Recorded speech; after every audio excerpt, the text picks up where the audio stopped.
George Groves urges Carl Froch to forget the comeback fight he's targeting. He'll knock you out. There aren't many fighters that know Carl Froch as well as George Groves. The super middleweight rivals had a bitter feud in 2013 and 2014, resulting in two high-profile fights that are still fondly remembered over a decade on. Their first meeting saw Groves drop Froch early on before he was controversially stopped by the Cobra in the 9th round, leading to an iconic rematch at Wembley Stadium 6 months later.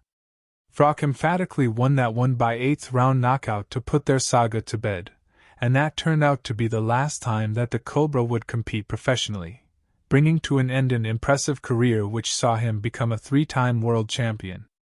As of late, Froch has been involved in a war of words with YouTuber-turned-boxer Jake Paul, with the pair continuously linked to a fight with one another. Froch has said that the YouTuber-turned-fighter is one of, if not the, only man he would come out of retirement for. That's something that Groves has advised against when speaking to Joe, however, telling his former foe that he would be stopped by Paul. Jake Paul beats him every day of the week, stops him. Froch is old, finished. I watched him on the bag, it was horrendous. He was slow as F***K. He's trying to lure Jake Paul in. That's the only thing I can think. He's showing this mediocre work to lure Jake Paul in. Carl has such a presence now. His channel is flying, he's got status, Hall of Fame, and tells people he's in shape, so he might actually get a Jake Paul fight. Jake, if he's not out in the graveyard digging up dead bodies, the next best thing would be Froch, wouldn't it? I hope Froch wins for us ex-pros, but I don't think he will. I think Paul beats him.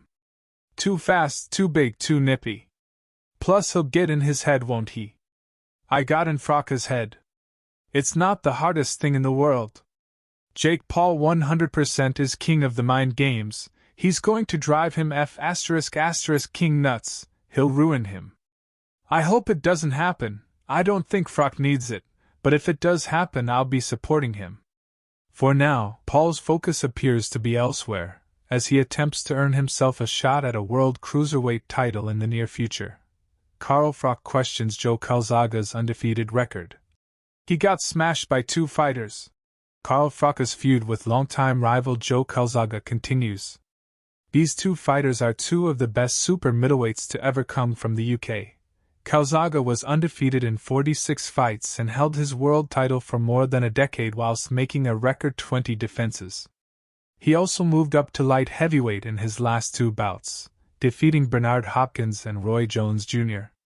Froch stayed at super middleweight for all of his career and won several world title fights, including a historic knockout of George Groves in his final contest at Wembley Stadium in 2014. Although the two never fought, the theoretical outcome has been discussed many times. Speaking on Sporting Talk, Froch responded to claims that he would have been smashed by Calzaga, and although he then gave him plenty of credit, he also named 2 men who he thinks beat the Welshman.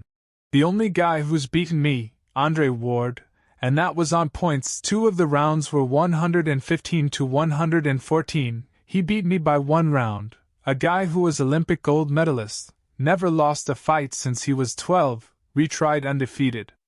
First bout Hall of Fame, I'm sure.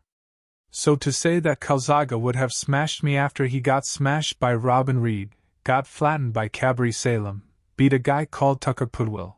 This guy couldn't even fight and he fought him. But I'm not giving Calzaga stick, he's had a great career, unbeaten in his pro career. He's had a couple tight fights, but most people like Floyd Mayweather had a couple of tight fights but got the nod.